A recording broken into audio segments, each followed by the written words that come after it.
Hello and welcome to an FXTimes daily market recap. I'm your fundamental market analyst, Nick Nassad. Today is Monday, March 29th, 2010. We start with a look at the euro-dollar pair, which gapped higher to start this week, reached a high for the session around 1.35, but then slipped back down in New York trading. This video is being produced around noon New York time, so there is still some more trading in the New York session. So the euro had gapped higher as we had euro rising in Friday's session, as we had some deal brokered between EU leaders and the IMF, and that gave traders a reason to buy the euro after a steep sell-off that we had seen the pair moving from 1.38 around March 17th down to the 1.3270 level. So what we did in today's trading was test this little bit of consolidation we had seen in the middle of that downswing.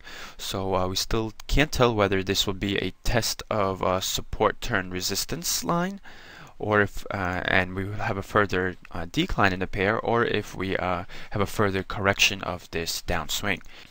We did have an announcement that the Greek government was seeking to raise as much as 5 billion euros in 7-year bonds to help meet its debt obligations that are coming due in April. The pressure on the euro has come as a result of investors' concerns that Greece would have problems funding its debt rollovers, as it has about 20 billion euros worth of debt maturing in the next 2 months. How these auctions go for Greece will be an important indicator of what will happen with the euro-dollar pair, and if there is weak demand and Greece has to actually ask for the bailout help, then we could see the euro sliding. There was a drop in the cost of insuring Greek bonds against default compared to their highs seen a week ago, so it suggests that the market is less concerned about sovereign debt default.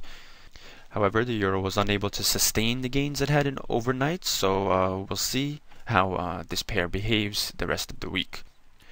We could draw a trend line from our highs here around 1.38, connecting with our lows near March, with our highs near March 24th. So we did move above that downward sloping resistance trend line, but now we've hit a horizontal resistance at 1.35.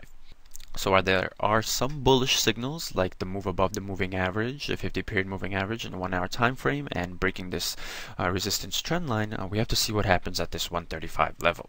Our second development to start the week was a very strong surge in the commodity currencies, especially the Australian dollar and others like the Canadian dollar. In the Australian dollar, we saw from our open a 120 pip move with resistance with the intraday high coming at 0.9164 so far. That put this back into the consolidation zone we had seen in this pair, with our support around 0.91 and our resistance around 0.92 or 0.9250.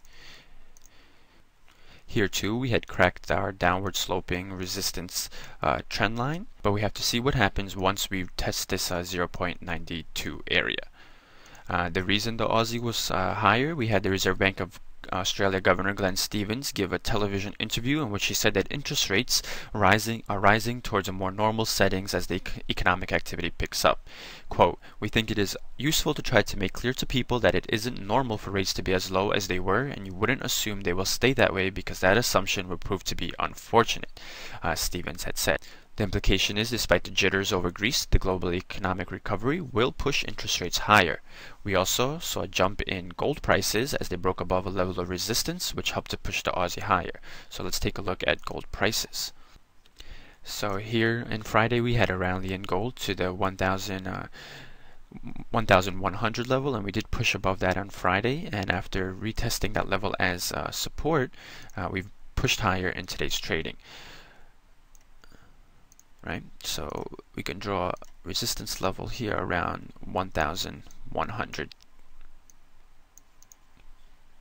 We had a very strong rally in oil prices as well, as they surged to the $82.50 a barrel level in overnight trading, up about $2.50 or more than 3% as of 12 noon New York time. So that helped the Canadian dollar to pare its losses from the end of last week's trading, where we touched the 1.03 level in the US dollar Canadian dollar pair.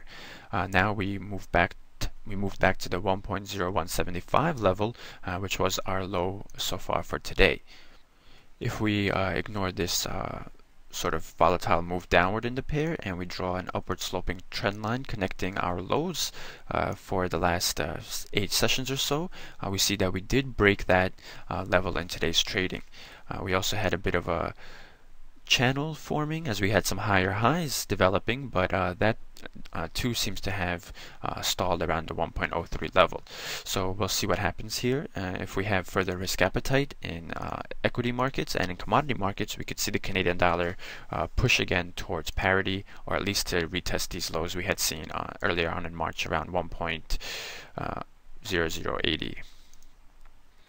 Similar to the euro, the pound dollar pair rose in today's trading as it had moved above its moving average and Friday's trading, and we broke above a short-term level of downward sloping resistance in today's trading. However, if we zoom this pair out to show the last 2 weeks, we have a second downward sloping resistance trend line, and that is where our resistance today seems to be shaping up around the 1.50 level. Of course, 1.50 is an important psychological level as well, and it had acted as a level that has switched between support and resistance throughout the last couple of weeks. So we had acted as support here on March 16th, again during this consolidation period, and then we broke below that, and it began to act as resistance last week. So we'll see what happens at 1.50 in this in the upcoming session, pretty much, to see whether we bounce back down or if we continue to extend this counter rally to our down move we had seen the last 2 weeks. We'll look at the dollar-yen pair. We have not much to report here as our trading stayed within the range we had seen on Friday, but the dollar continues to consolidate its gains after jumping higher in midweek last week. We also now run up against our 50-period moving average, so we'll see if perhaps the market is ready to see this pair move higher. In fundamental data from the US, we saw personal incomes for the month of February stay flat, while personal spending rose 0.3%. So that was slightly lower than the 0.4% expected for spending, but it was still the 5th straight month that we've seen personal consumption expenditures rise in the US economy. You could see that the last 5 months, we've seen consumer spending rising. So that's a good sign for GDP, as this personal spending makes up the C when you look for consumption in GDP calculations. The increase in spending does come at a decrease in savings, as we did have flat income. So we'll see if this spending can continue to rise if incomes remain flat. Taking a look at our inflation figures from the report, the core PCE price index, which is very closely watched by the Fed, it showed that we had flat prices on PCE price index, so no threats of inflation really creeping up. On the annual rate, we see the 1.3% rise over the year, which was lower than we had in January. We do have stocks in the US moving higher, so it seems that risk appetite is on right now, and we'll have to see how that continues into tomorrow's session. Taking a look at what to expect from our fundamentals, tonight Japan has several releases, including household spending, unemployment, and the unemployment rate, and its industrial production figures. Overnight, we get data from Switzerland in the form of the UBS consumption indicator, and that'll be followed by several UK releases, including a measure of housing prices, its final version of GDP, as well as its current account. Tomorrow in the North America session, Canada releases its producer prices, while the US posts its S&P Case-Shiller 20 City House Price Index, as well as the Conference Board measure of consumer confidence. So join us tomorrow as we recap those fundamental events, plus any key market movements. So for now, that will do it for today's broadcast. For more news, videos, and analysis, please visit our site, FXTimes.com. I want to thank you for watching and wish you good trading this week.